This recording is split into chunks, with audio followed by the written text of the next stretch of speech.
Today's video, we're gonna be checking in on the bees with Lorraine. She's our resident beekeeper and also my wife. I guess it's kind of like an update video because in the spring, we had just got our bees and this is our first year raising bees. We need some tools, I needed some screws, I need my drill gun.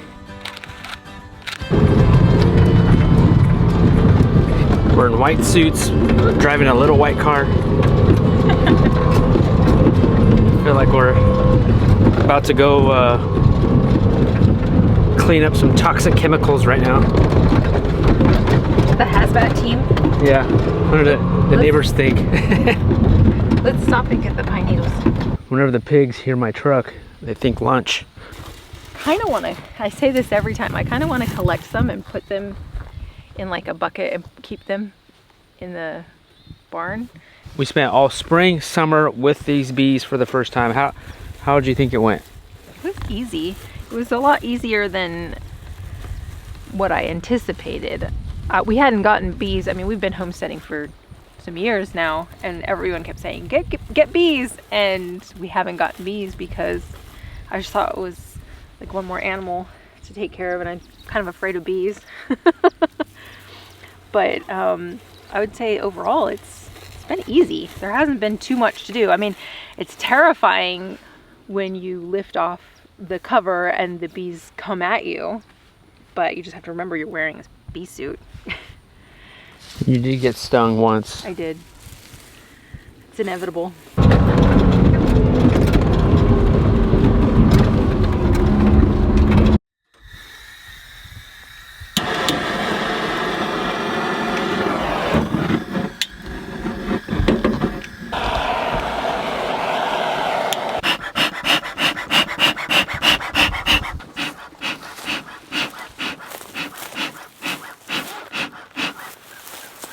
Is the best time to do this when it's hot out? Or I guess they're not cold. The best time to do this in the winter is when it's warm. Well, fall. I mean, you don't really want to check them in the winter because you don't want to break their cluster. They're going to cluster if they're cold, and right now is a really good day because it's not a cold day. But if we would have done this first thing in the morning when it was 40 degrees, I think it would have been a little too cold for them. Okay, so the plan is to install the mouse guards, to remove the feeders, which are empty now. It's winter time. They have a bunch of honey that they can survive on all winter, and so we're going to remove the feeders so that way we can put the mouse guards on because the feeders are sitting right in front. And then the first box, the first hive has an empty box. They never filled it, so I'm going to remove that because it's just going to make it cold air on the top, and it's going to be colder for them in the winter time. It's just an empty box. But I'm going to check the second hive to see if they've drawn out any comb on the top box. I think they're really liking this warm day. Man, there's a lot of bees out.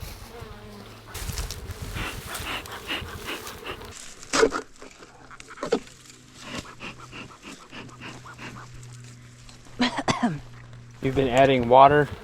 Oh yeah, so I have a bird feeder that has all of those, I don't know if they're glass rocks. And so they won't drown. So I've got some glass rocks in a bird feeder, and then I'll come out here and pour water every now and then, just so that way they have access to water, because I noticed that they were hanging around our animals' water bowls, and we're having a drought right now. So many spiders. So bees like to drink water. My tools. Ugh. Come on. So many spiders. We've had a few frost days already. Yeah, and it's gonna get cold at the end of this week. Yeah, this might be the last warmer days. And I already checked this box and it is actually empty. There's nothing drawn in there. So I'm gonna remove it and then put this back together because I already inspected this hive, but we can inspect that one. There's like nobody in there. I think in the summer it looked like they needed that extra box. That's why we added it. Yeah, it did, because these are almost all full. Like the only one that's not full is this last one here, but the rest of them are all drawn out and they're full of honey. They're pretty heavy, so So I already inspected this one. This one looks pretty good. It's full of bees, it's full of honey. They've got this full of honey and this full of honey. So I guess I just wanted to make sure there was no mice that have already built their home in here, but I mean, I could see through to the bottom.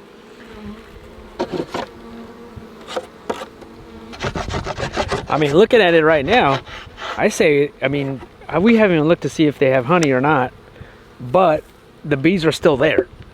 I mean, that's a win. Yeah. They're still alive. We haven't killed our bees yet.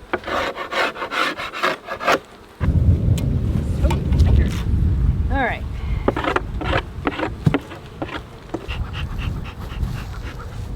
I think this one is going to be full.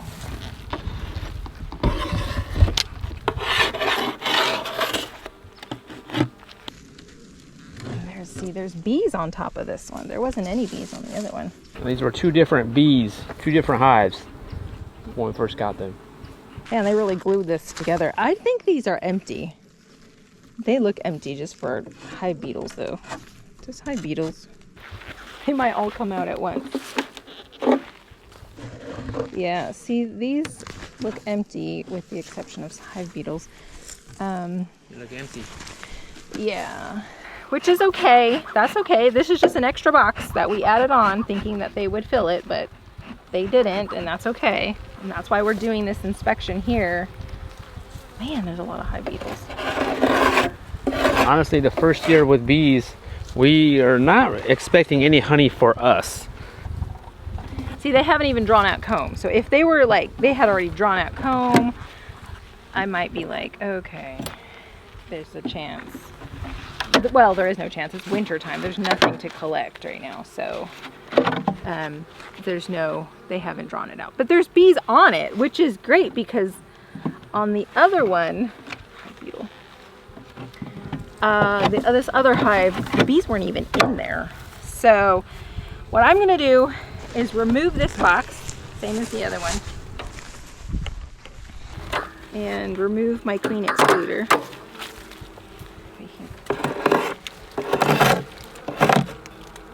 They are so good at cleaning house. So any little dead bee or dead bug, they'll pick it up and they'll carry it away. So at the front of their house, at their little doorstep there, any bees die, it's normal. And so they will carry that dead bee away and clean house. Anything. Also, they won't poop in their house either. So they'll fly out and go to the bathroom. This looks good. I don't even want to open this.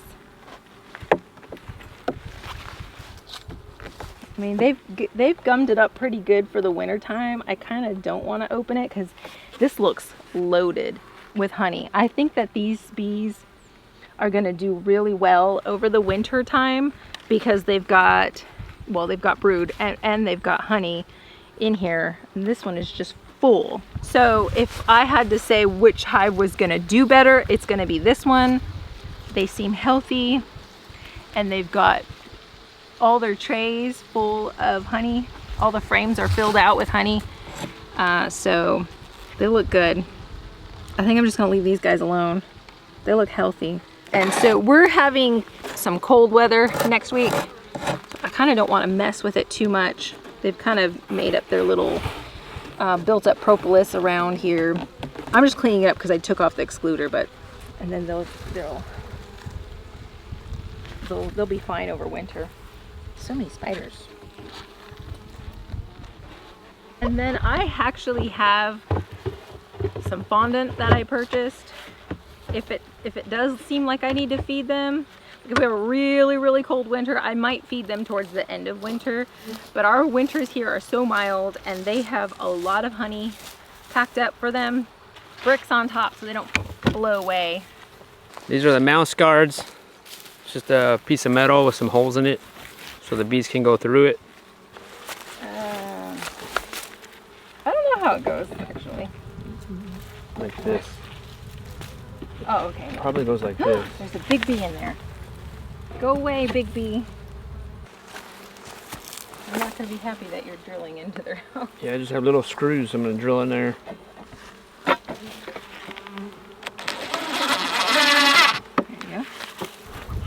Come on, bees, let us do our work. Just for a minute. And you can see that the bees can still get in and out. They're starting to be all around us now, the bees.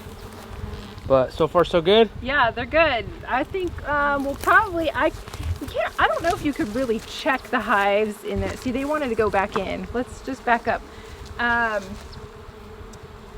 don't know if you could really check the hives in the wintertime unless you are having like a really warm day. I mean, because you don't really want to break up a cluster. They're gonna try and keep warm. So, I mean, we could just, if we have a warm day, we could kind of go in and inspect them and see how they're taking their honey. And if they run out, I've got some fondant. I think they're gonna be good for the rest of the winter. There's not much you could do for them anyway at this point. Yeah, selfishly I wanted honey today. We'll get there. We'll get it. It'll be good. It'll be good. Yeah, I mean, we gotta wait. Worth the wait. Yeah, if we have this much already, they're set. They've kind of built this up. I think by next year we're gonna really have the honey.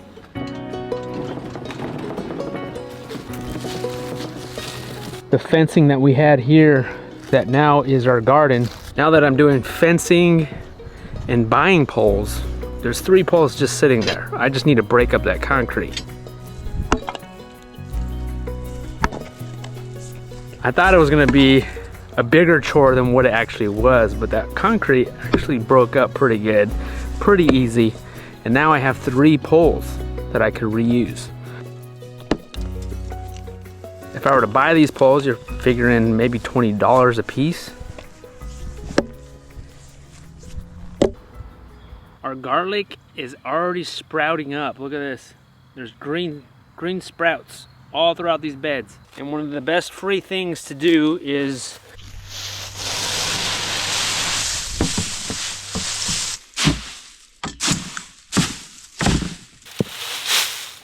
the leaves act like a mulch, where if you keep doing this over time, the soil is just going to get better. And then it's going to help protect the garlic as we get into the colder climate.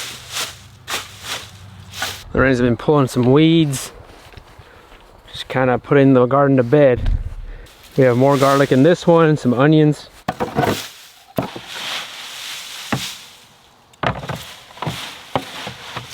All right, guys, this is your friendly reminder. Every Christmas season, around Thanksgiving, winter, I order a round of Sow the Land beanies, winter caps. Blaze orange for all your hunters out there. Grow Food Build Stuff logo, and the logo sewn here in Asheville, North Carolina. Limited run, so if you head on over to our website at sowtheland.com, I'm the one shipping them out, and I like to throw in free stickers. Currently free shipping in the USA, so head on over there to check them out.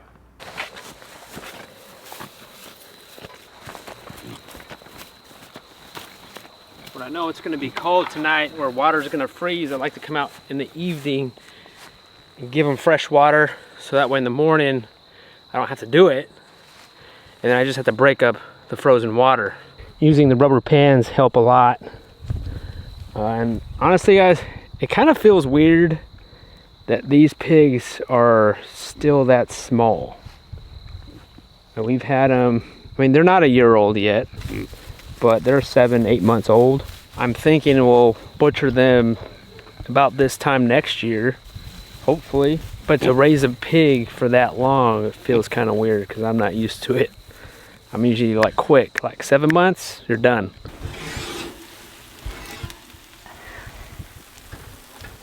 What's for dinner? Shepherd's pie. That's so funny because in our latest podcast with Al from Lebanon Acres, Ben from Holler Homestead on the Homestead Shop Talk podcast, we talk about shepherd's pie. I didn't know that. I didn't do that on purpose. No, I didn't know you guys talked about that. So how do you make your shepherd's pie? We've got ground beef. We've got potatoes on top, and the inside is ground beef and vegetables, just mixed vegetables. Do you put peas in it? I put peas, Al. Peas, carrots. Sometimes though, I will make it with whatever I have on hand. So if I happen to have chopped kale or chopped spinach or lentils or whatever. It's just whatever I have. Onions, garlic. 100% grown from our land. No, just kidding. No. It's like, Just kidding.